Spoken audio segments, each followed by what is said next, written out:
Welcome to Two Minds Today with your host, Charlene, authority in leadership development, and Haleh, an expert community builder. The pod all about best practices to get you noticed and ahead in your professional life. Hello. I was going to say good morning, but it's not good morning. So good afternoon, Haleh. It's not. Hi. Good afternoon, Charlene. How are you doing? Long time no talk. I know. It has been, but it's always so nice when we get to, reconnect. And I think that it's so funny because we left our last podcast of like, how do we deal with feedback? You did. And we're kicking this one off with mastering feedback and seeking perspective and understanding. And it really hit me so quickly that really the number one thing I would say about feedback where we ended last time is really time and space, right? Giving time and space, which we've had a lot of time and space between our last podcast, which is sad because we missed each other and we missed sharing and connecting with everybody. And on the other hand, it really just opened for a new perspective. So what are you thinking about all that? You know, it's really interesting that you say that. I think anytime you give feedback to someone and anytime you receive it, you need to take a breath. It's like, because when you get feedback, there's always like a layer of potential criticism in there. And everybody gets defensive as soon as you get critiqued. So you need to, like they say, when you're angry, never send an email, never send a text, never pick up the phone when you're angry. Just like let it simmer down until like heads cool and you actually get to what you feel about it. So I think it's the same with feedback, right? Your initial Yeah. reaction to a feedback could be very defensive. Yeah, I, it's funny you said feedback could potentially be criticism, and do you feel it's always criticism, or I mean, look, unless someone's Well, saying you're the greatest ever, right? that's right. Let's go with feedback in the pursuit of change, in a different direction, right? Like other than like you're amazing, Hillary.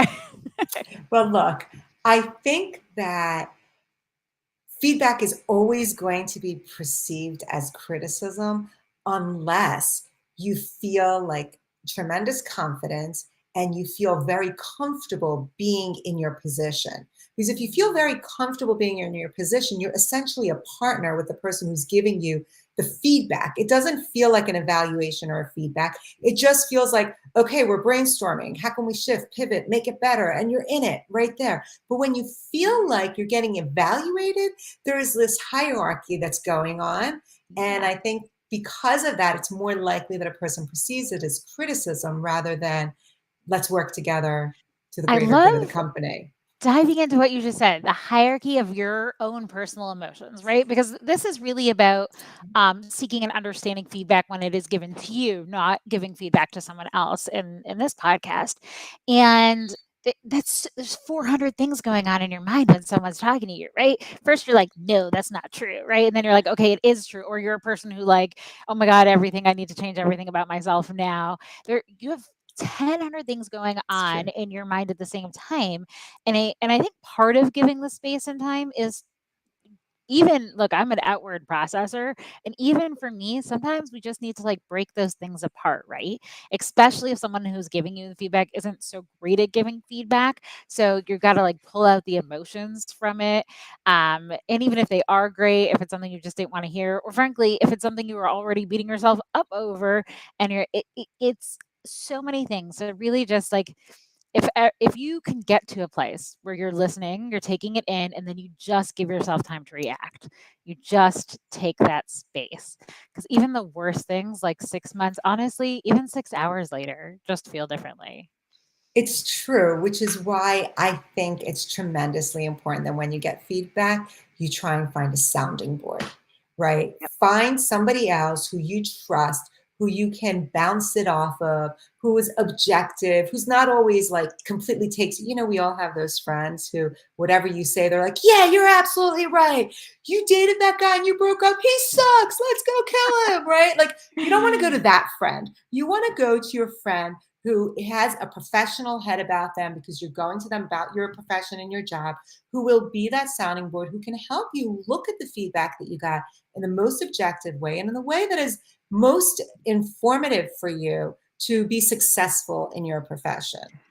When I was younger, I had this thing, like, if I told a story 3 times, it, like, let out my emotion. Like, I was no longer invested in Oh, it. was it Where 3? Like, that was like a it magic number was, for it you? really was, and I only Really? know it because my husband, by the time I would, like, talk to 3 friends, by the time he's like, "How was it? Are you okay?" I'm like, "I'm fine." And it would almost happen like clockwork every time where there That's was so something I was funny. so emotional about. I talked to, the first person and then like and it wasn't for me, it wasn't like a system thing. It was like I was just talking to my friends about what happened. God, I And wonder if that's you or if that's like a magic number that's for yeah, most people. 3 is a Like, I'm magic curious. number. There's a whole song about 3, There being a is. You magic remember number. that? I do remember that. Schoolhouse Schoolhouse Rock. Rock. Yes. It's a classic and a good one. It is. So it's I don't know. I here's what I will say. I don't know if 3 is a magic number for everybody, but I imagine there is a number for you of that sounding board, and I think you're so right on think about who you're asking, but maybe it's okay to be like, this is my person that's gonna like build me up. And I'm like, yeah, yeah. And then we get to the next person and like your edge is already off a little bit, right? Where you're like, okay, this is what happened, And so finding multiple people and multiple sources. It also doesn't have to be people. I wonder, we were talking a little bit about journaling. Could journaling be a sounding board? That's interesting. And could ChatGPT be a sounding board? Let's go AI. I mean, yeah, I, Yeah. I do think like journaling can be a sounding board because you are potentially speaking with yourself and bringing yourself down from a cliff if you are really emotional about it.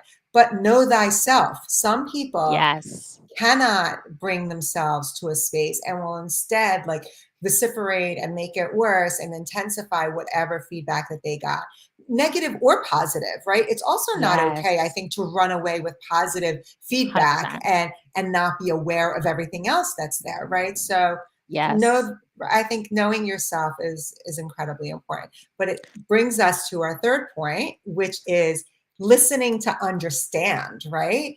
Yep. um, you need to listen to understand not just the feedback, but if you are using someone else sound as a sounding board, you really want to get to what they're saying. You don't want to be saying, oh, wait, that's what I'm saying. Like, you can't cut off people constantly because you're trying to put your framing on their interpretation.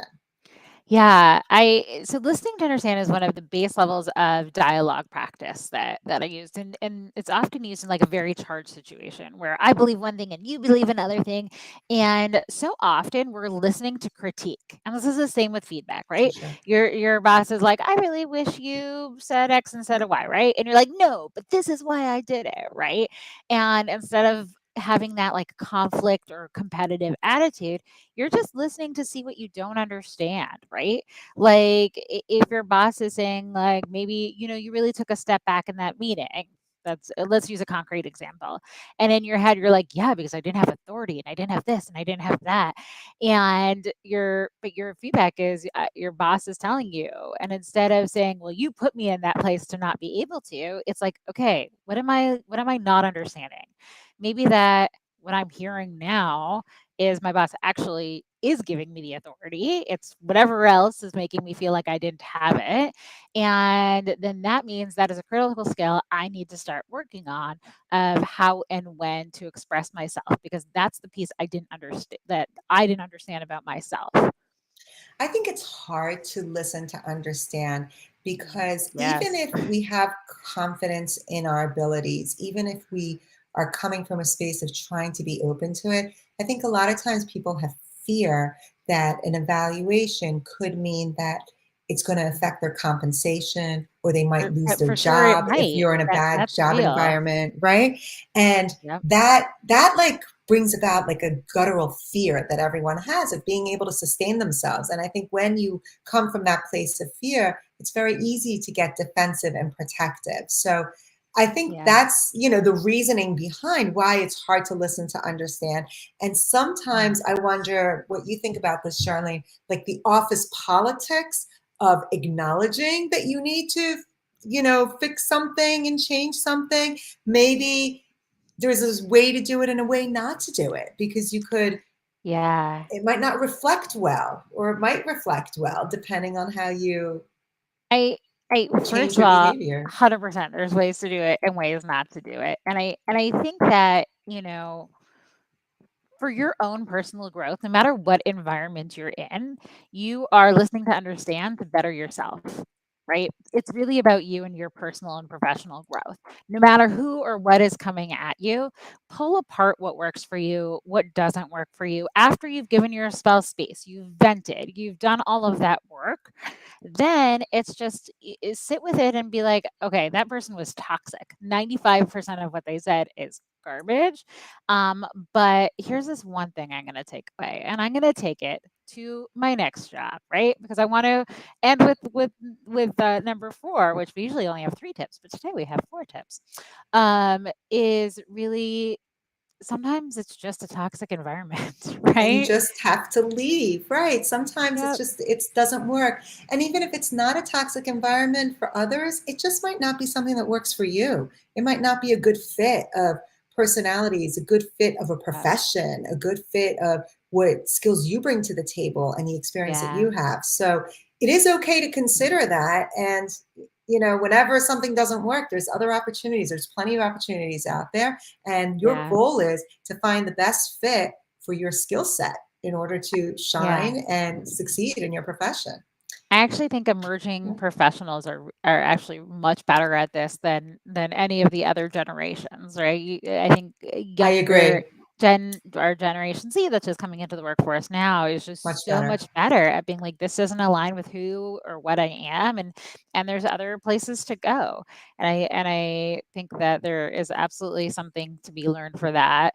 I do think, we put I moving agree. on as number 4 because it shouldn't be your first go-to, right? For any generation, it should be do the work and think about what is going to be best for you personally, um, and then go ahead and move on.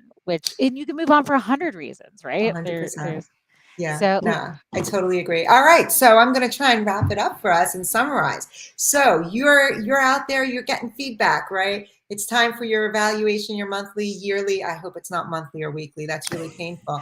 Although or that does actually happen, right? It I does I would happen if you've got a actually good relationship, say right? if feedback is done correctly, which again, not what this podcast is about, is daily. That's You are true. not waiting. Correct. I think your final performance evaluation, there should be absolutely nothing new you've learned. It should That all is be true. things that If so you've got good working relationship, yes, there is always back and forth. So yes, here is how we're going to wrap it up. Number 1, you're getting this feedback. Give it a little space. Give it a little time. You want to be able to let it sink in a little bit. Number 2, find a sounding board. Someone else who can give you perspective, who can bring you down off the wire that you're on and let you focus on what needs to happen. Number 3, listen to understand. The goal here is for you to be the best employee that you can be and the best version of you in your profession. And if all else fails, folks, move on. yeah. So, and I want to underscore all of this with Hello, what you mentioned somewhere in the middle of the podcast, that this is about you and this is about what works for you. That's true. Absolutely take these pieces and incorporate what works for you. Yes, have challenge, right? If you are not a journaler and you're like, that might help me process, please challenge yourself to try it once or twice.